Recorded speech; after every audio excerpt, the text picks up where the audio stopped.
Let me give you a little sampling of some of the signs from the Chicago Marathon.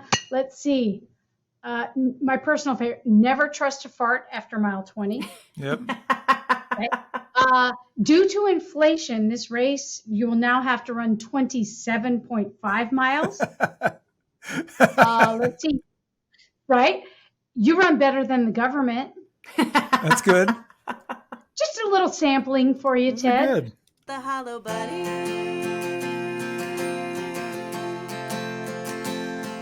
And we all feel hollow sometimes. Greetings and salutations, and welcome to the Hollow Bunny Leadership Podcast. I'm Kristen Zeman, and I'm here with my co-host Sylvia Moyer, and our producer is going to hang out today, Ted Madden. Syl and I are former police chiefs, but this podcast is not just for cops. Actually, it's for everyone. It's for anyone who has an interest in talking about life and leadership or vulgar things like we typically do. But the Hollow Bunny, if for those of who don't know what the Hollow Bunny is, it's what we call kind of the empty suit. It's bad leadership. And the other day I stumbled across a couple words that I thought fit the Hollow Bunny, and I texted it to my comrades here. Hollow Bunny, arrogance mixed with incompetence. I thought that was a bullseye on what the Hollow Bunny is. That is a bullseye, because really how the Hollow Bunny came out to see the light of day and be really descriptive is, Kristen, when we were talking about someone who gets all these accolades and gets all these opportunities and this beautiful shiny package, and just like the Easter bunny, the chocolate bunny that you see on a shelf at Easter, and the package is great and you're all excited about it, and the foil and the cute little bow tie, and then you take off the foil, and like we've talked about before, I am a lady, so I break off the ear, and you, Kristen Zeman, are an ultimate lady, and you do what? I bite that butt. I bite the bunny's butt. That's where I start. It is not unladylike to be a butt biter of Ted. We've never asked you. We've never asked you when you eat a Easter bunny. Where do you begin? I would like to answer some way funny, but I just would start with the ear. It'd be like you biting the bunny is like starting a grilled cheese that's cut in diagonals is starting in the middle, and that's just messy. Yeah. So you start at one end and work your way up, and it just doesn't make sense to start with a foot. Oh my God. I go right for the middle in a grilled cheese sandwich cut in triangles. That's like my 5-year-old. Yeah. Okay. Well, that tracks. That's tracking. And then Kristen's okay getting the little cheese on the sides of her mouth, like right in the middle. You and I are very orderly. From the corner in. Yeah. No, I'm going in. How do you eat an apple? I just, I actually cut it in slices. Okay, I do that too. But if you were to eat one whole, right in the middle, right? Boom, right in the middle. And then I go around, the middle, and then I go to the sides. That's what I can do the middle first, and then the ends. Yeah. Okay, but I've seen some people do like a corn on the cob. They'll go bang, bang, bang, and then rotate the apple and go 3 more bites, and do it that way, which is weird. I thought you might do that. You know what's beautiful is there's no wrong answer here, right? I mean, if it gets in your stomach, you won. It's this whole thing in leadership, preference and principle, right? That we learned as sergeants, Ted. It is, the principle is that unyielding truth standard. The preference is how you get there. It's your style. It's flexible, but there are principles, right? And what happens is we as leaders have our credibility completely eroded when we impart our preference as if it's a principle. Ooh, right? Still, yeah. I love that. I love that. The other lesson here is what you just reminded me is that how many times in your careers has someone, a superior, told you a way to do something because it's their way. Or it's the way they've always done it, right? And that happened to me, early in, just when I was a recruit with my field training officer, where I was like, well, wait a minute, how I'm doing it, I get to the same place that, the mission, whatever the task is, the goal, but I got there a different way than you, but it doesn't make it wrong. But I found that didn't actually work. And I had to adapt to that field training officer's way of doing things. And well, so that sort of tells you the backwardsness of law enforcement at times. Right. And it is one of those fundamental lessons. And we just gave examples of that. I could give you an example. So a preference is the style and the manner in which you do it. It's your choice. It's your kind of jam, right? And the principle being that unyielding truth or standard. So, and sometimes we have those shifts, just like you talked about. I had one where I always put the knives, loading the dishwasher. The knife, the pointy part was up. I did that for a long time, right? The principle is that the items in the dishwasher are loaded. They are cleaned and sanitized for the next person to use. The preference is kind of how you load the dishwasher, right? Until I met with one of my sergeants and he told me the story. I'm like, hey, so tell me about you. Tell me something most people don't know. And he said, when I was 18 months old, my mom was loading the dishwasher. And he said, I was just a little dude and the dishwasher was open and the bottom shelf was out and she was loading the cutlery and she had the knives sticking up. And he said he fell and the knife went into his chest as an 18-month-old baby. He said, my mom, no, I'm not going to stop it because it's true. Mm-hmm. And so he said she loaded me up, got me to the hospital. He had surgery, successful. But every time I load the damn dishwasher now, I think of him. And what do? I don't put the pointy part up. I go, whoop, boom. Wow. You know what? And that is what they say is true wisdom, learning from others' mistakes versus making your own mistakes. Wisdom is when you can learn what not to do from someone else. So the essence of what our podcast is about. Man, isn't it? That was beautiful. Ted? Well, I've had kids for 10 years now and I points down and I tell my wife, and she doesn't do it as much as I do, but the sharp knives go in the furthest back part of the silverware container, all that stuff. The cleaning. You're heroic. You just saved 4 little Madden lives. I mean, totally. I'm trying. Directing your wife to do it your way, Ted, saves lives. Well, sometimes there is only one right way to do it. And this is one of those times. Do me a favor, pass that on to your wife. Listen, Sil told me that my way is the right way. So maybe I'll finally get her to listen to a podcast if she knows I'm bagging on her a little bit. Tell her to tune in. So we're doing something a little different today, friends, in that we did not invite a guest on because the truth is we haven't talked to one another for a hot minute. And so we just decided that we would catch up with one another, right? And just figure out what we're doing. And, as Sil would say, tell me everything. So I'm going to ask you, Sil, we know that you've started a new job. I don't know if everyone else has. So why don't you share what new position you have? And then my question is, and you can go right into it because I've worked in the Aurora Police Department since I was 17 years old until I retired 30 years later. And so I didn't go to another organization, another agency. So I'm enamored by those who, especially even in the same profession, but go into a brand new organization. And of course, people outside of policing do this all the time. But, tell me your experience in doing that. Sure. I think it was remarkable. I had no intention of coming back and putting on a uniform back in full-time policing, law enforcement, but I was compelled to do so by a sheriff in Northern California. And here's the deal. I have a lot of energy, a lot of desire to actually prepare people, to develop individuals, to really work in this time and space when a lot of people, I think I'm one of 7 police chiefs who retired and did not move to Idaho. I think there's 7 in this state. 7, 8. Okay. The math may be wrong, but you get the point. But this sheriff, I believe in him. I believe in what he is doing. And I said, we had a lot of engagement. So this is kind of how it goes, right? I said, look, I want to be a workhorse and not a show horse. I was a chief for 11 years in 3 agencies, really blessed to do that work. And I have the heart and soul of a graveyard patrol cop, but with the kind of intellect and wisdom of being an executive for over a decade.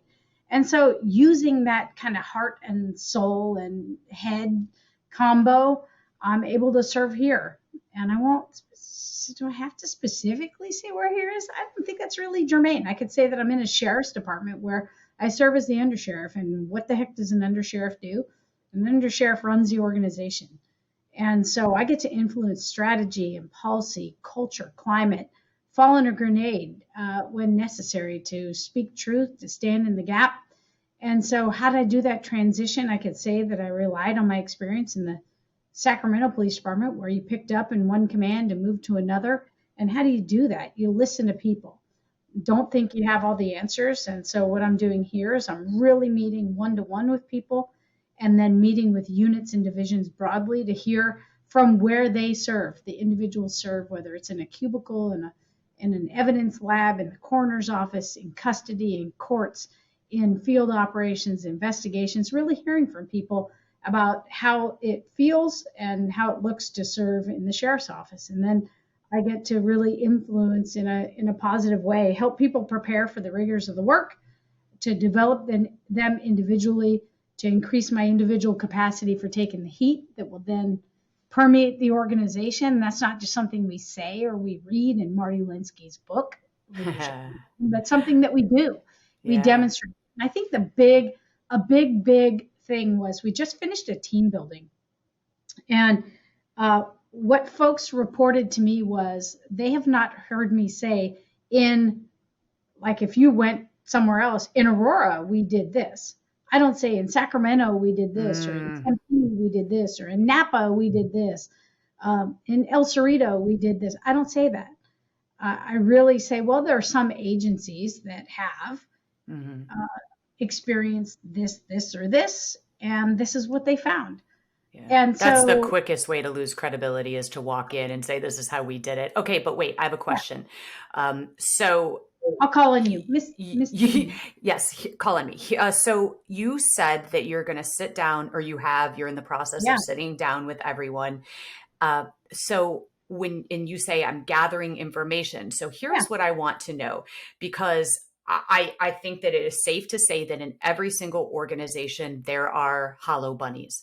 You mentioned when you said, show horse versus workhorse, right? A show horse is a hollow bunny.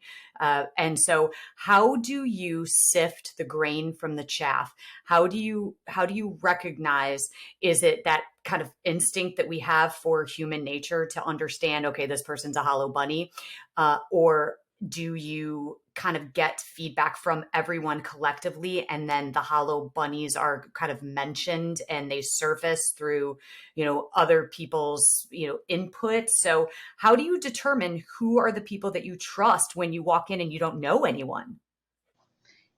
Here's two things, the two biggies. My mom said, Sylvia, you don't have to speak to your values. Your behaviors are on full display for everyone. They demonstrate your values, right? That's a big deal. Mm-hmm. So I'm an observer of people. Mm-hmm. And when they're before me or out in the environment, I observe people. So there's some instinct there. The other cool thing about coming in from the outside is every single human being that serves in the organization has the power of redemption. Mm-hmm.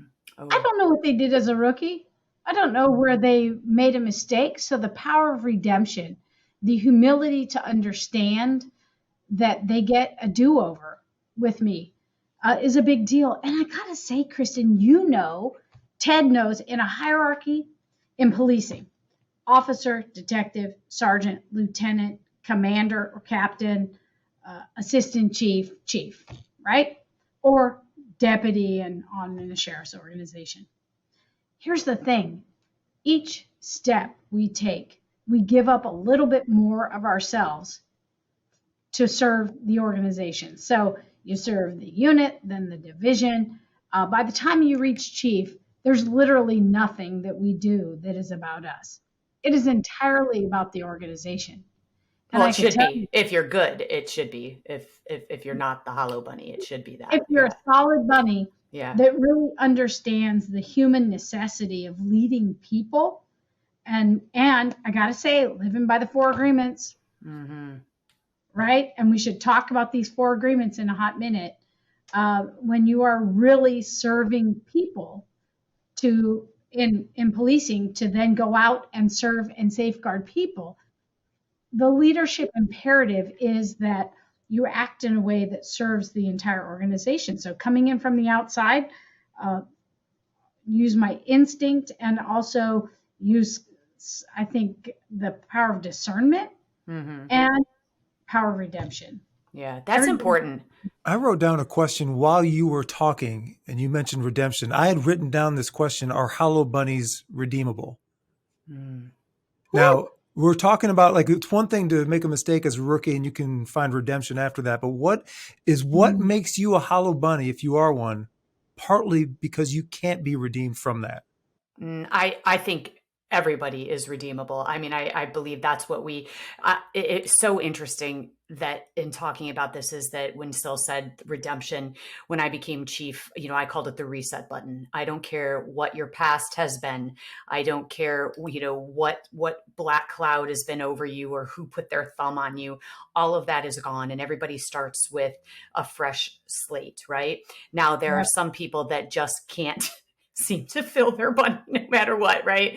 Like, but you don't give up on people, and especially in our organization. Now, I learned, of course, to listen to the majority that were, doing great work and not the malcontents. But I believe that everyone has an opportunity for a second chance. And that even goes to those who, we've had to put handcuffs on and take away, freedoms. Everyone deserves a second chance. And so I believe, yes, absolutely. I think some people can't get out of their own way.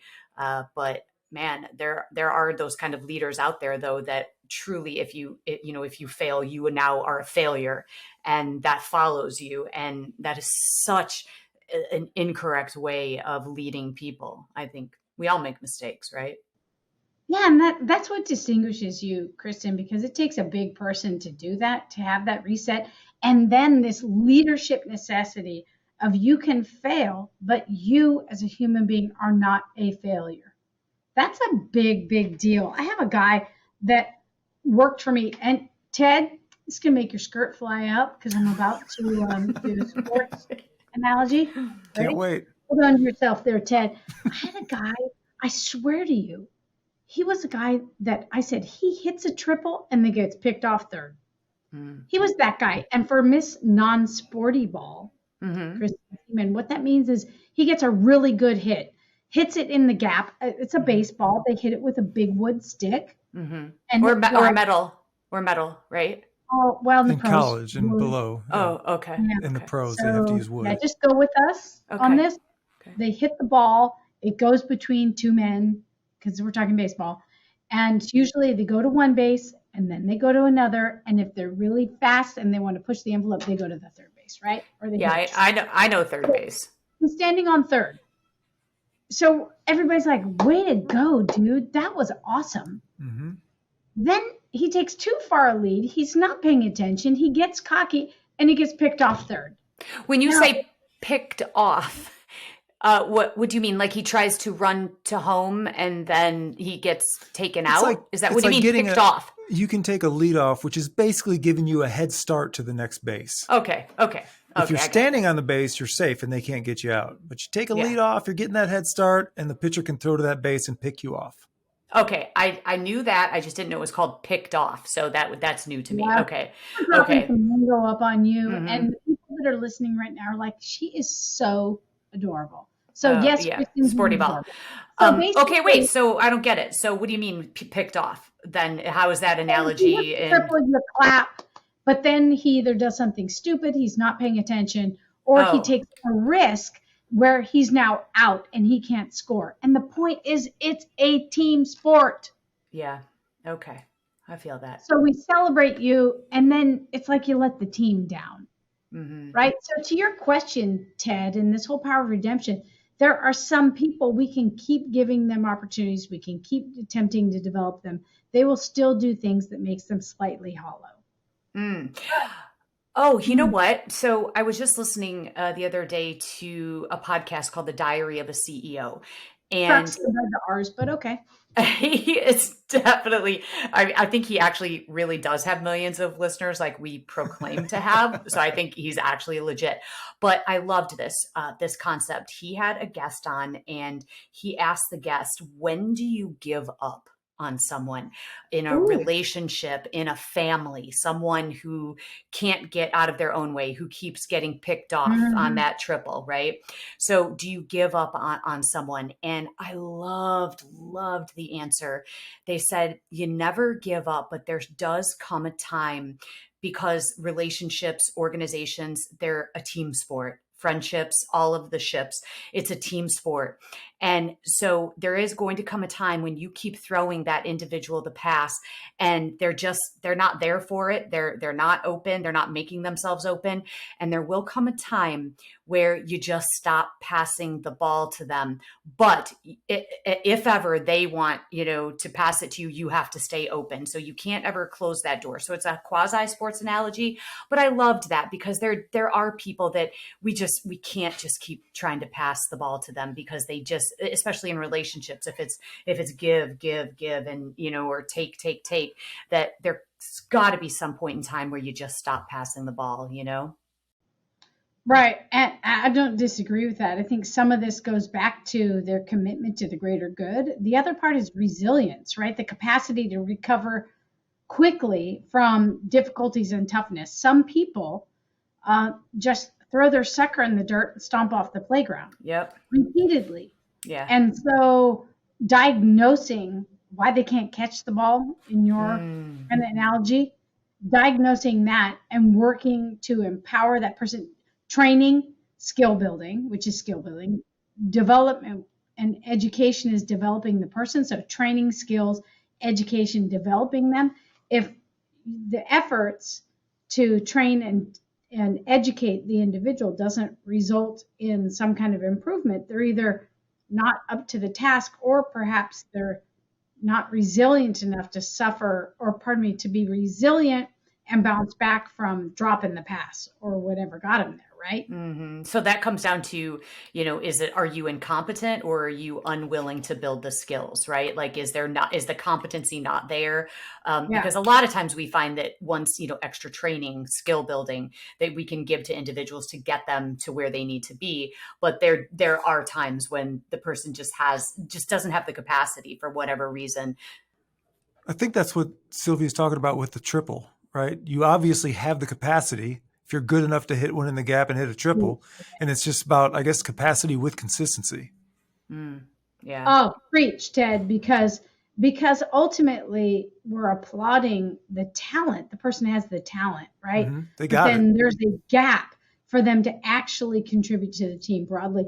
I learned long ago in field training officer school, there's 3 reasons that people fail. One is they don't have the skill to do it, right? Or they don't know how to do it. So you teach them, you train them, you create an education opportunity. So then they'll have an understanding. The second one is they know what to do, but they just don't have an opportunity to demonstrate their ability to do it, right? So you give them those opportunities through scenarios or whatever. The third is the most deadly. They know what to do. They have the skill to do it. They just don't want to do it. And that's where the attitude and the self-esteem and those things come in, that there's a different leadership insertion at that point for the skill building and the education of the individual. And so I think there's a real leadership responsibility for us to identify, okay, is this a hollow bunny? Is this a person that needs training? Do they need education, or do they need some kind of psychological tune-up? That is the hardest for me over the years, especially in leadership positions, to have people on our team that have a high level of competency and expertise and have an unwillingness to work with others, those people that don't play well in the sandbox. And I will tell you what, I will take someone that has less skills, but that has the aptitude for attitude, and to try, and that resilience. I'll take them 10 out of 10 times versus the highly skilled, highly competent person with the attitude problem. Yeah, it kind of goes back to Southwest Bob and Southwest happy Bob. people, right? Yeah. You were talking about how he hires people. What were you going to say, Ted? Well, we were talking about your organization, and you are in charge of running the entire organization. How big is it? For people like me who don't know, I think it's good to get a number or a general sense of how many people are you in It's charge it's a small county by all accounts, about 400 folks. But it's Okay. in Northern California with a whole bunch of man-made and natural threats, right? Because we have the Pacific Ocean and the Bay and hills, and really awesome place to be. Mm-hmm. Beautiful. So you mentioned resilience. I'm going to switch the beat change. So resilience in running, I don't know, the Chicago Marathon. So for those of you who don't know, Syl ran that marathon. What? And you should wear your medal every day. I would wear that every day. Make it into a belt buckle. Yeah. Mm-hmm. So I happen to know that in the middle of it, your running partner, Maria, she was struggling. I know, she told me so. And there's that point in time that, you feel like your body is giving out, which is perfectly normal. So walk us through that, what your thought process was and how you continued to go through it, because it's something that I've never run that far. The furthest I've ever ran, I think, is like a 10K or something. So I don't even know if I had that in me, but what is that mindset? What were you thinking in the middle of it? Well, I got to tell you, start with, I'm not a runner. I kind of do it for charity and for feeling kind of badass and for the shirt. Mm-hmm. T-shirt. Right? Ditto. So, she's gotten me through a bunch of life and a bunch of races, right? So this was just my turn to get her through it. At mile 16, she looked at me and she said, this needs to be over now. Yeah. Because she had no business running. She was so sick, but fit as hell, but really sick. Yeah. But on that day of the race, she was sick, right? Yeah. So she said, this needs to be over now. And I said, we're mile 16. Let's talk about that. Let's talk about that. I think I may have punched you in the throat. I may have punched you. You may have punched me in the throat. Let's talk about that. Yeah, but I'm like, so let's talk about that. She goes, seriously? I said, yeah. So as we assessed this, so we started doing kind of a body scan, right? And I said, you know what, Maria? There are millions of people that can't do this. We are running to raise money for Alzheimer's. We're running for people that can't do this. We're running for something bigger than ourselves. I said, this has been our life, doing stuff that's bigger than ourselves. And so what we did was we just tapped into the difficulty and the toughness. I did a dig down into, okay, so the 10% Happier app has this. Jeff Warren is my guru. He's he completes me, and he has a running meditation. It's called Chief Moyer's Running Meditation, and where he really taught me and taught hundreds of people, thousands, probably millions, to really do a body scan and to just notice. And this is the big piece that's kind of this life lesson, but it was really important that day. I said, Maria, let's just notice what we're feeling. Notice it, breathe it in, and say thank you and let it go. And that's really, and that coupled with, I said, I freaking love you and I will never leave you. Ever. No one gets left behind. No way I'm leaving you. I don't care if I have to give you a piggyback, if we have to, whatever's going to happen, we're going to cross that finish line together. They could close down the race course and we're way over time, but we're going to do it together. Start together, run together, finish together. And so tapping into a bunch of things. One, my love for another human, the commitment to another human being, to notice what came up and say, okay, this shit's hard. Otherwise everybody would do it. Yep. And now let's get through it. And then just saying, I will never leave you. And we're doing this. How blessed are we to be in misery right now? Yeah, exactly. 26.2 miles when there are bunches of people that can't. Yeah. And some of that, kind of goes down to you, Ted, right? or over to you or up to you, wherever you are in the screen that people are watching this or whatever, you had a massive setback recently, that you had some surgical intervention, and that really calls on you to fight differently and to have a different appreciation. And I did think about you on that day, Ted, because we've talked about, shoot, you can put on your underwear by yourself now. That's right. It's a big deal. It's a big deal. Yeah. So how'd you do it, Ted? How do you get through that? And we've all done it. My struggle was not unique. Mm-hmm. I even now try to remember how I felt so I can appreciate how I feel now. And it's hard. Mm-hmm. You can't, you can explain it to your spouse, how you're back, unless you are feeling it in that moment, you don't know. And so I can just appreciate that I am basically better now. And knowing that, in fact, there's a guy, one of our girls are on the same softball team, and he comes limp into the game, and he's basically looking like I did 4 months ago. Dang it. And he's going through the same thing. And on the way out to the parking lot, he had to stop and kind of squat down and crouch and just take a minute, which I did a number of times when there was a certain distance I had to walk. So I hope he gets it done, but and it just helps you appreciate the little things. And it's good that you were able to tap into something like that on the marathon.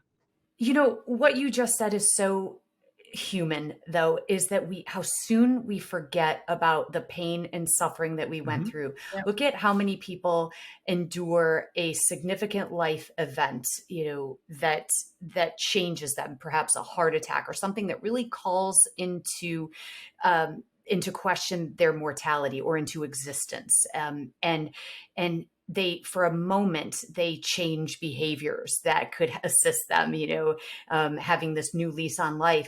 And then how soon they go back to their old way of doing things instead of appreciating that was a moment, a test, and even a foreshadow. And yet we go back to the way that we are doing things because it's this human nature in us to forget how we felt in that moment. And that's something that we have to continually tap into in order to build resilience and to become better. So Kristen, you have been traveling a lot and speaking, and not just speaking to speak, but speaking to influence and really influence people and this mass shooter space. Talk to us about where you've been, and then how's your presentation really evolving given your consistent thirst for knowing what is contemporary in this space? So one of the things that I've been doing, major thing that I've been doing since retirement, since September, is speaking. And, the cool thing about this is that I didn't plan on doing it.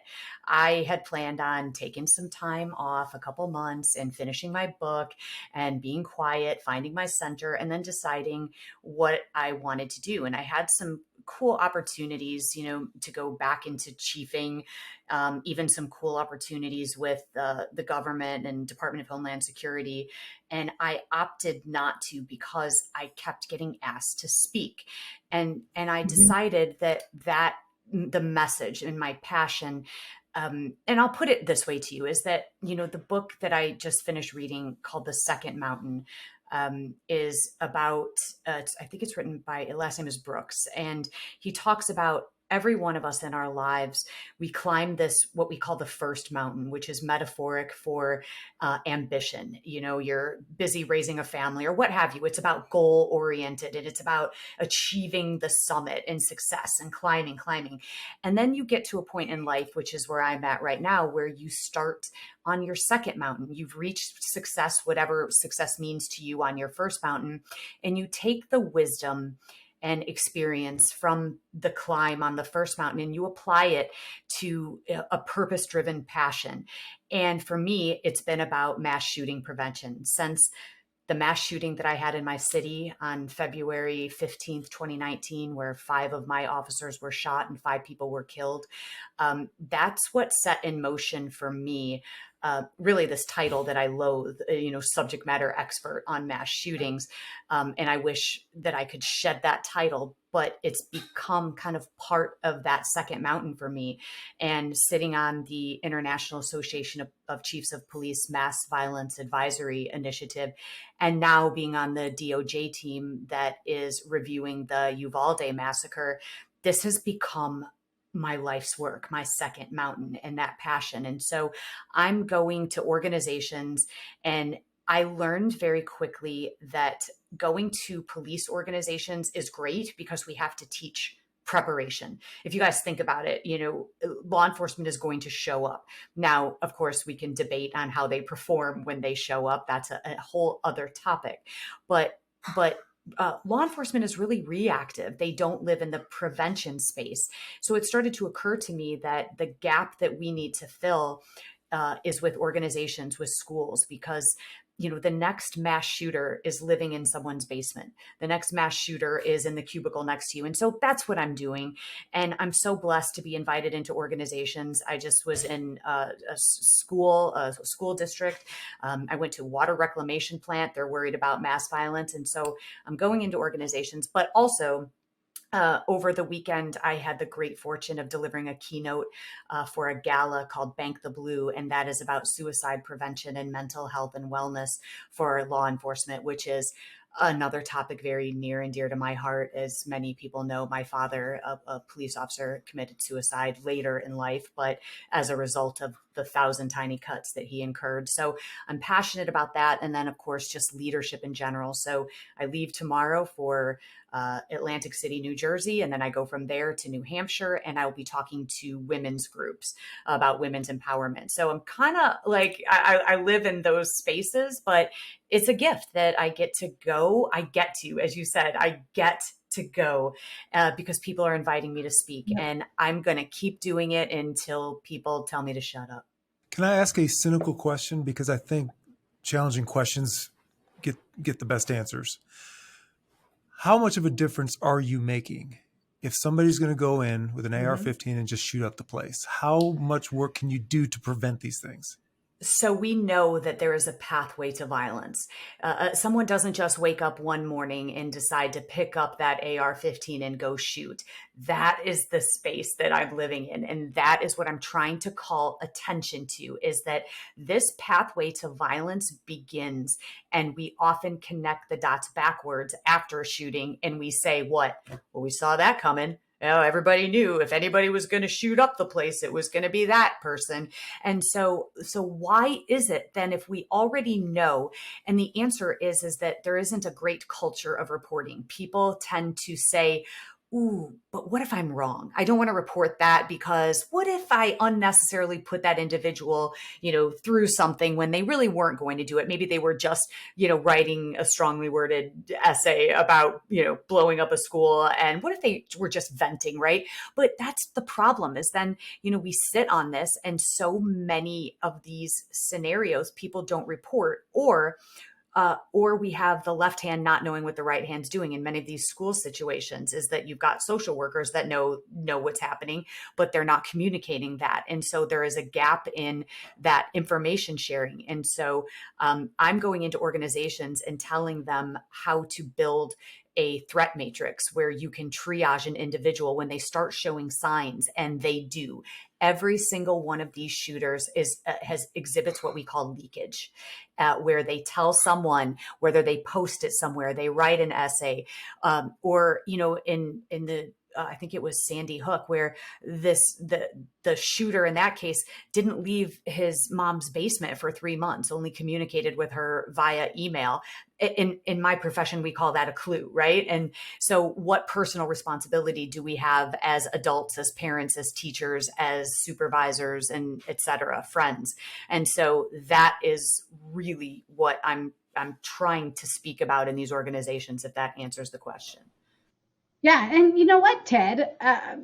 Kristen's talking about the pathway to violence. She's also talking about how threat assessment works, and they're very distinct stages. And research has informed all of that.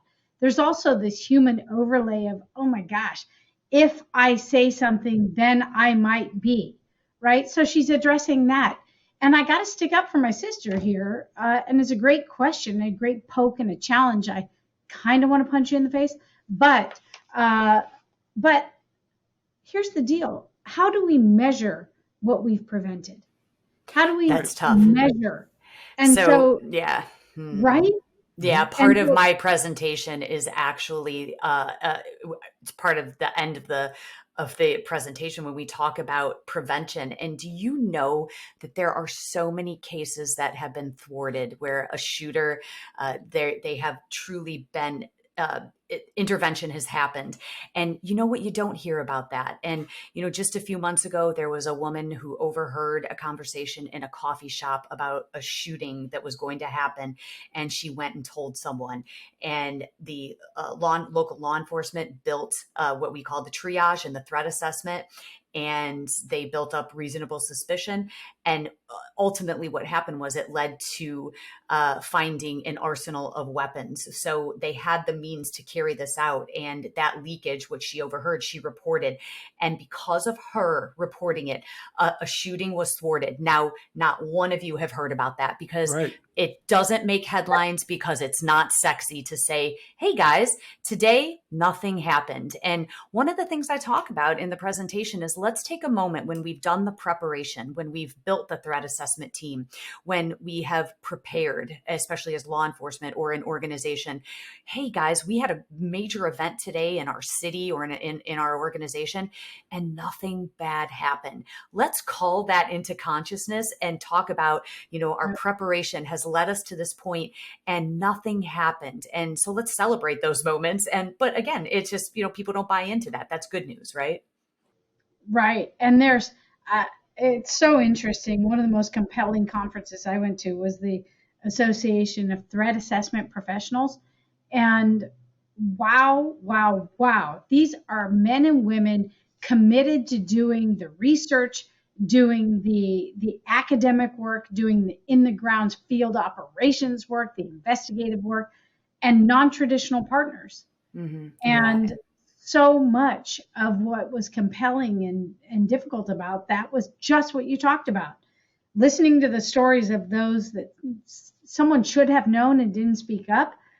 Also listening to the courage from those that can't measure the enormity of the impact that they make, because something has been thwarted, mitigated, prevented. It's really, really interesting.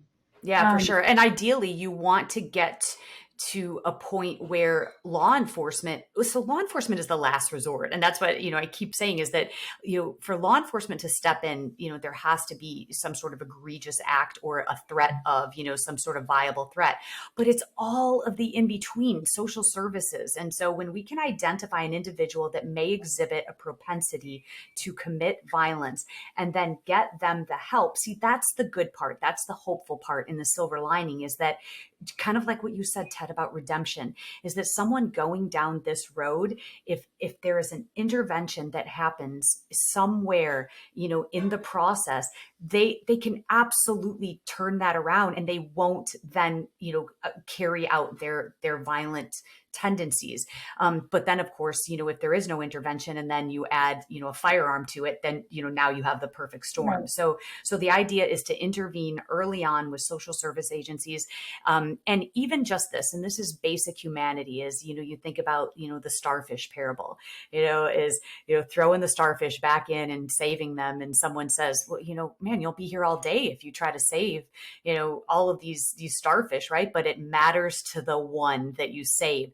And every once in a while, there is someone that will step up and truly make a difference, just from human kindness, right? Someone who's been bullied, that is having manifestations of shooting up their school, and someone steps in and shows them genuine and sincere kindness. And we've heard stories of that has been enough to just turn it around for them. So we all have a personal responsibility, I guess, is my point.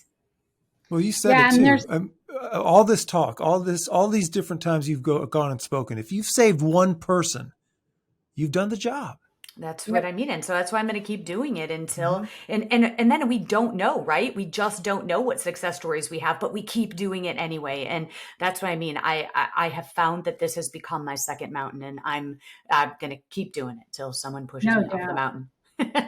Yeah, no doubt. And the intervention place, what are the stages? Implement or ideation, planning, preparation, and then implementation, right? Mhm. And there are all kinds of places where someone could insert themselves in that threat assessment. And you know what? You may just be the spark that gets someone to recognize behavior differently. Yeah, Bravo, I hope bravo. so. Thanks. And you know, you are sacrificing in order to do that. No doubt. You're sacrificing your time. It's stressful. Even as skilled a speaker as you are, there's a lot that goes into preparing and being present on that day and noticing what comes up and really adjusting to the crowd, the group. There's a lot that goes into it, and travel's not easy. Yeah, that's true. And it is. It's ultimately, I was just talking to someone who is in the speaking business, because now it's like I ventured into this business, right? That I never thought I would be in. And it truly is think about how many competent people that you know that know their stuff, but they can't communicate it well, right? We know a lot of people like that. If you put them in front of people, they can't articulate.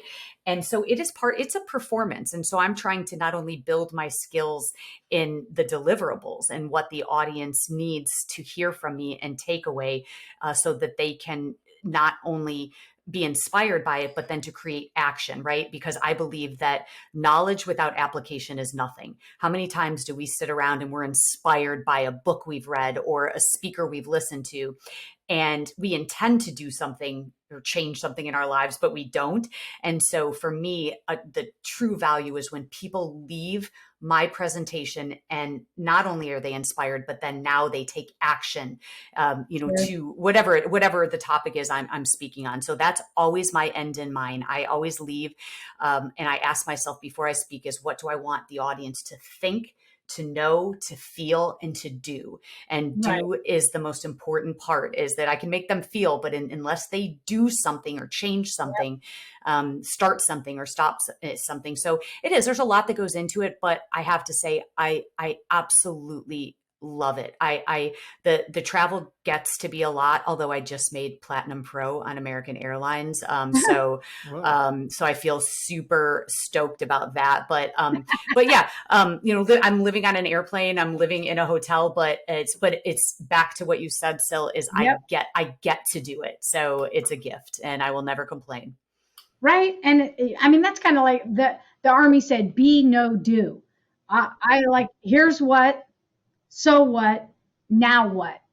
And so you are giving them, here's what, you're giving them a so what, here's why you should care about it, and now what? And it's that call to action that you're giving them. So if we are really giving our listeners a do here, we're saying do distinguish between preference and principle. Know your style, but really communicate the principle, right? From earlier in this podcast. We're talking about resilience, right? We talked about the Chicago Marathon. Okay, example, when shit gets hard, you step up, you dig deep, you say, I get to do this. I feel this suffering, and thank you. Exactly. And you build that resilience. You dive into what helps you rebound through toughness, and you find a way to carry on. You're also saying, look, there is a pathway to violence. They can identify their role in this pathway to violence and find a way to do something about it, right?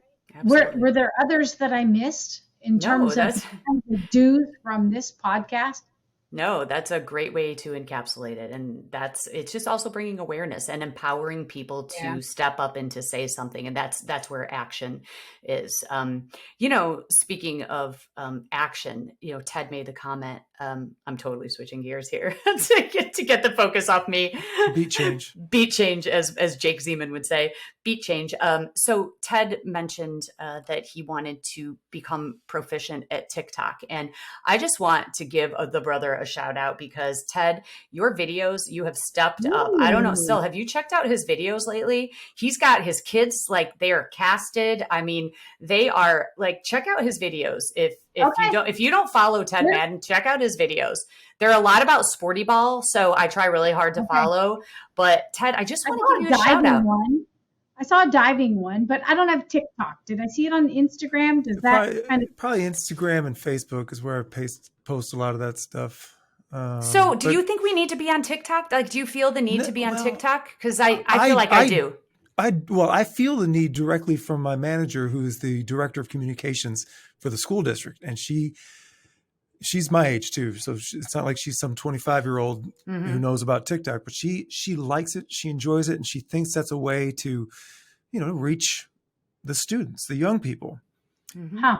I don't like it. I just see videos of people eating, like they just sit there and eat cereal and something's happening. It's, and what she told me, and I just don't need to consume another social media. I mean, I'm trying to, what I like about it is, as a video producer, it is forcing me to think about a different medium and a different way to create just a soundbite video, like 20 or 30 seconds, as opposed to what I'm really good at is like a 3.5-minute mini documentary with our Hall of Honor videos that I do for the school district. That's my wheelhouse. Yeah. And learning how to, well, for one, to shoot vertically is so, I mean, the TV is up on the screen like this. You don't shoot video like that. But now people consume their video like that. And I've got to accept that and realize, okay, that's how people consume their video. And so I'm trying to shoot and think, and it forces me to think, it challenges me, and I come up with some fun things, but it takes a little piece of my soul with it when I do one of these things.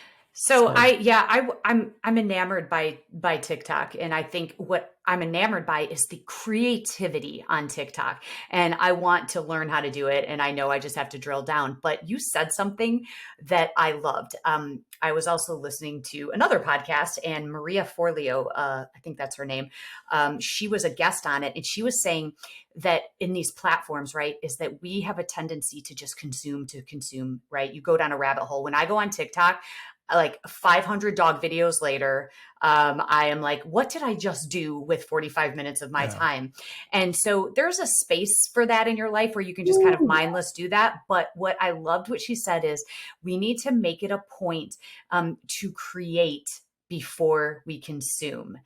And every morning when I wake up, I grab my phone and I start to consume, and I have stopped doing that. Instead, the first thing I do is I check my Aura Ring on my app to make, see how I slept and to check my sleep score, because I think sleep is a superpower.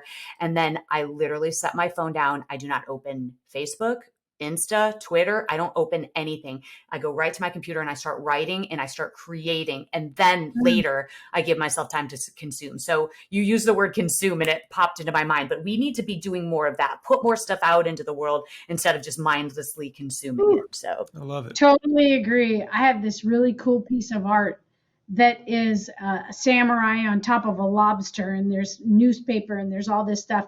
And it's really the metaphor of consumption. It is that in our society, we consume and we don't do that creative stuff that you're talking about. There's a real challenge there to create before you consume. Human beings are consumers and producers of waste. I mean, isn't that the incident command stuff, right? Yeah. And so you bring a really good point. I think we have some meaty stuff here, Ted, and the Hollow Bunny is really about consuming something of substance. And so the call to action here, just as I launch over to Kristen Zeman to do our close, our real call to action for listeners is to take a bite, to challenge what you are consuming, to contribute differently. And what other kind of pieces can we give people besides take a nibble, try something new, and maybe try this creativity before consumption? What do you think, Kristen? I think so. I mean, I think we could absolutely make an exception for people who want to consume our podcasts, though, before they create Yes. something. I will absolutely make I'm just saying, I'll make an exception. So, so today was great. We learned Sometimes consumption can lead to creativity. So if they That's very true. consume our podcast first, Good Yes, point. yes. it might inspire them to be creative. Yes, I think you're right. So great convo today. And so I just want to thank all of our millions of listeners and remind everyone that if you like this podcast, you can subscribe and review it and tell everyone you know about it.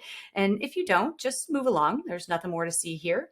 Our podcast is produced by our very own Ted Madden, and the song you are about to hear is written and performed exclusively for this podcast by my handsome and talented son, Jake Zeman, and his friends, Fabian and Zoe.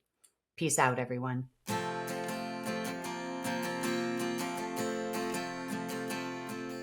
When you look inside, what do you find? Are you content to fall behind? When you lose your way and you've lost your why, have courage and get ready to fight the hollow bunny.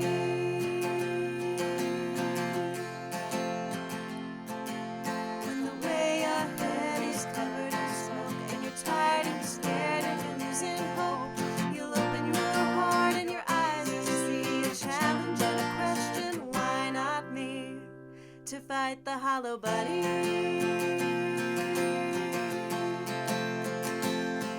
And we all feel hollow sometimes,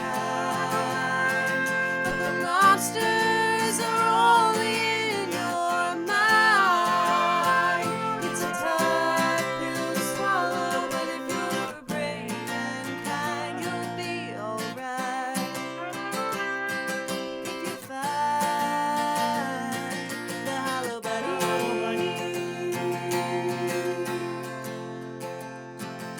When the challenge ahead scares you to death, you tame the imposter inside instead. To change the world, you've got to start small. It takes a leader to say, I don't know it all.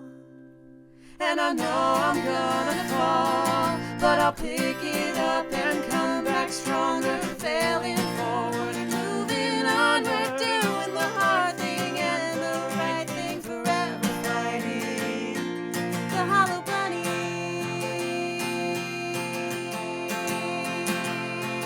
And we all feel hollow sometimes, but the monsters are only in your mind. It's a tough pill to swallow, but if you're brave and kind, you'll be alright. If you fight the hollow bunny.